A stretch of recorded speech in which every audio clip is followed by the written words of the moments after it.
Horror कहानियां TV.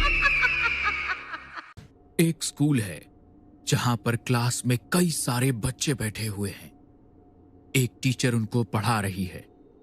जैसे ही teacher black board की तरफ पलटती है, वैसे ही पीछे बैठे बच्चों के चेहरे बदल जाते हैं। टीचर अचानक से पलटकर फिर से बच्चों की तरफ देखती है। वैसे ही बच्चे डरावने चेहरों के साथ दिखाई देते हैं। टीचर जोर से चीखती है। यहां पता चलता है कि टीचर अपने घर में सो रही है और वो सपना देख रही थी। एक हवेली है, थोड़ी पुरानी टाइप की। वहां पे चारों तरफ सफेद कपड़े पहने कई सारी विधवा औरतें घूम रही थी और बच्चे यहां वहां खेल रहे थे। हवेली का माहौल कुछ डरावना सा है। सारी विधवा औरतें अपने अपने काम करने में बिजी हैं। कोई कुछ नहीं बोल रही है। जैसे ही टीचर वहां आती है, सारी औरतें उसकी तरफ घूर घूर कर देखने लगती हैं। सारे बच्चे टीचर के चारों तरफ आकर खड़े हो जाते हैं। गुड मॉर्निंग बच्चों। तो आप सब लोग आज की क्लास के लिए रेडी हैं? सारे बच्चे खुश होकर ताली बजाने लगते हैं, लेकिन अचानक से तालियों की आवाज बढ़ने लगती है। टीचर को ऐसा लगता है जैसे उसके कान फट जाएंगे। वो घबराकर अपने कानों पे हाथ रख लेती है और अचानक से शोर बंद हो जाता है। एक छोटी बच्ची टीचर के पास आती है। क्या हुआ मैडम जी, आप डर क्यों गई?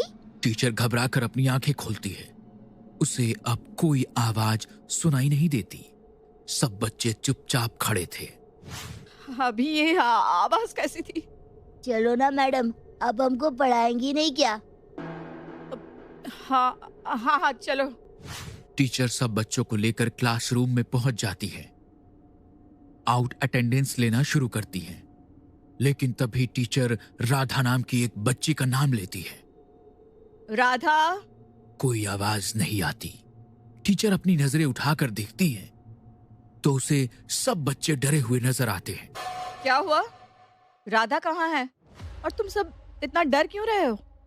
कोई बच्चा कुछ भी जवाब नहीं देता, लेकिन देखते ही देखते सारे बच्चे एक एक करके वहां से भाग जाते हैं। अरे बच्चों, कहाँ जा रहे हो तुम? रुको तो। लेकिन कोई बच्चा टीचर की बात ही नहीं सुनता। सब वहां से चले जाते हैं। तभी कमरे का दरवाजा अपने आप बंद हो जाता है। ये देखकर टीचर पूरी तरह से डर जाती है। वो दरवाजा खोलने की कोशिश करती है, लेकिन दरवाजा नहीं खुलता है। टीचर जोर से दरवाजा बजाती है। उसी वक्त उसके हाथ पर खून की कुछ बूंदें गिरने लगती हैं। टीचर जब अपनी नजरें उठाकर ऊपर की तरफ देखती है तो उसे कुछ भी नजर नहीं आता। लेकिन अब तक वो टीचर पूरी तरह से डर चुकी थी। तभी उसकी नजर अचानक कमरे की खिड़की पर पड़ी और उसे सफेद कपड़े पहने हुए एक साया वहां पर नजर आया। ये सब क्या हो रहा है मेरे साथ? सारे बच्चे कहाँ चले गए? और ये खिड़की पर कौन खड़ा है? टीचर कमरे की खिड़की के पास जाती है। तभी झटके से खिड़की खुलती है और उसकी आंखों के ठीक सामने एक विधवा औरत बेहद डरावने एक्सप्रेशन लिए हुए खड़ी थी। क्या हुआ टीचर जी, इतनी जोर से दरवाजा क्यों पीट रही हैं आप? ये कमरे का दरवाजा अचानक से अंदर से बंद हो गया है। मुझे बहुत डर लग रहा है। मुझे बाहर आना है। वो औरत कमरे का दरवाजा खोल देती है। अभी मेरे हाथों पर खून कहाँ से आया? लेकिन आपके हाथों पर तो कोई खून नहीं है। आपके हाथ तो बिल्कुल साफ है। लगता है आप कुछ ज्यादा ही डर गई हैं। बच्चे वहाँ बाहर पेड़ के नीचे बैठे हैं, आप उन्हें वहीं पर पढ़ा दीजिए। टीचर अपने आप को संभालते हुए बच्चों को पढ़ाने लगती है। टीचर बोर्ड पर ABCD लिख देती है और एक बच्चे से उसे पढ़ने के लिए कहती है। चलो अक्षय, तुम ये पढ़कर सुनाओ। A for apple, B for ball. तभी ब्लैक बोर्ड पे से एक बच्चे किशन का नाम अपने आप लिख जाता है। ये देखकर सारे बच्चे डर से चिल्लाने लगते हैं। ये क्या हो रहा है? ये नाम यहाँ अपने आप कैसे आ गया? पता नहीं टीचर जी, लेकिन बहुत डर लग रहा है। अच्छा एक काम करो, अभी सब जाओ यहाँ से, बाकी की पढ़ाई हम कल करेंगे। मुझे कुछ ठीक नहीं लग रहा है बच्चों। बच्चों की क्लास खत्म करके टीचर अपने रूम में आ जाती है। शाम का वक्त था। टीचर अपने बेड पर लेटी हुई आराम कर रही थी, लेकिन उसे अब भी वो दिन वाली बात याद करके डर लग रहा था। तभी उसे एक आवाज सुनाई दी। Madam, madam. ये आवाज तो किसी बच्चे की है। लगता है कोई बच्चा मुझे बुला रहा है। टीचर को ऐसा लगता है कि ये आवाज तो किसी बच्चे की है। लगता है कोई बच्चा मुझे बुला रहा है। टीचर उस आवाज की दिशा में जाती है। ये आवाज छत की ओर से आ रही थी। छत पर टीचर की नजर वहां छत के एकदम किनारे पर खड़े एक बच्चे किशन पर जाती है। किशन, किशन बेटा हटो वहां से, गिर जाओगे। क्या कर रहे हो तुम? लेकिन इससे पहले टीचर उसे बचा पाती, वो बच्चा वहां से छलांग लगा देता है। ये देखकर टीचर की चीख निकल जाती है। किशन! टीचर वहां से चली जाती है। हवेली में चारों तरफ मातम का माहौल था। सारी विधवा औरतें किशन की मौत का शोक मना रही थी। टीचर की समझ में कुछ नहीं आ रहा था कि आखिर वहां हुआ क्या था। वो उदास मन से क्लासरूम में आती है, लेकिन वहां कोई भी बच्चा नहीं था। बस कोने में एक लड़की खड़ी हुई थी। कौन हो तुम बेटा, और यहाँ क्या कर रही हो? मेरा नाम राधा है और मैं इस कमरे में अपनी माँ के साथ रहती हूँ। मेरी माँ का नाम कावेरी था। राधा? अच्छा, तो तुम राधा हो। उस दिन कहाँ थी जब तुम क्लास में थी और मैं तुम्हारा नाम ले रही थी? मैं क्लास में तो क्या, इस दुनिया में ही नहीं हूँ। राधा की बात सुनकर टीचर बुरी तरह से डर जाती है और वहां से भागकर बाहर की तरफ आने लगती है। लेकिन तभी वो एक औरत से टकरा जाती है।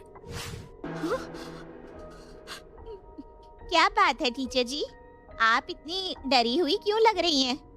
ये कावेरी कौन है और राधा, राधा कौन है? कुछ मत पूछो टीचर जी। बात ऐसी है कि आज से 7 साल पहले एक कावेरी नाम की कवारी लड़की पेट से हो गई थी। उसके घर वालों ने गांव वालों के डर से उसे घर में छुपा कर रखा था। लेकिन एक दिन गांव वालों को कावेरी की शादी से पहले प्रेग्नेंट होने की बात पता चल गई। फिर क्या हुआ? कावेरी डर के मारे अपने घर से भागकर इस हवेली में आ गई। उसकी हालत देखकर इस हवेली के वार्डन ने उसे हवेली में रहने की इजाजत दे दी। कुछ महीनों के बाद उसने एक बड़ी सुंदर सी बेटी को जन्म दिया। अच्छा, और फिर क्या हुआ? फिर दोनों माँ बेटी गांव वालों से छुपकर यहाँ रहने लगी। एक दिन एक आदमी की नजर कावेरी पर पड़ गई। उसने सारे गांव वालों को ये बात बता दी और गांव वाले कावेरी को मारने के लिए यहाँ आ गए और फिर उसे बेसमेंट में ले जाकर फांसी लगाकर मार दिया। टीचर उस औरत की बात पर भरोसा कर लेती है और अपने कमरे में आ जाती है। अगली सुबह टीचर फिर से क्लास में बच्चों को पढ़ाने लगती है। रीमा बेटा, आज तुम ABCD पढ़कर सुनाओ। A for apple। लेकिन तभी बोर्ड पर नीना नाम अपने आप लिखने लगता है। बच्चे एक बार फिर से बुरी तरह डर जाते हैं और वहां से भागने लगते हैं। लेकिन टीचर नीना नाम की बच्ची को अपने पास बुलाती है। अपना नाम देखकर बच्ची जोर जोर से रो रही थी।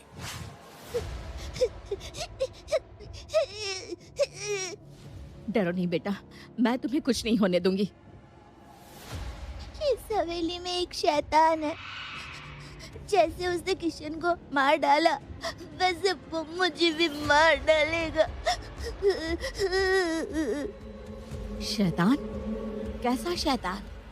नीना टीचर को अपने साथ हवेली के बेसमेंट में ले जाती है।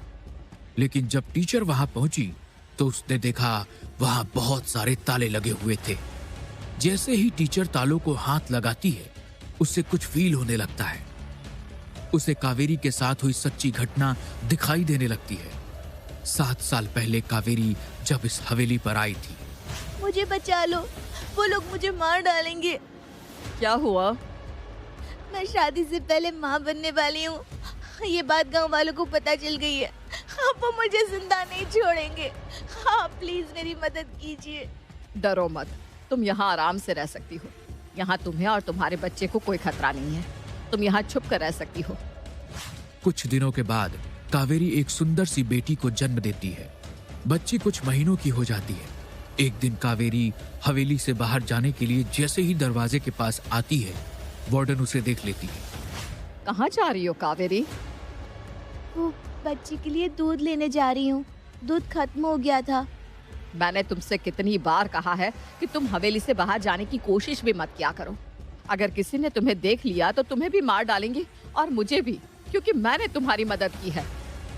लेकिन वो दूध, भूख से मर नहीं जाएगी तुम्हारी बेटी, लेकिन तुम बाहर गई तो हम में से कोई भी जिंदा नहीं बचेगा, समझी?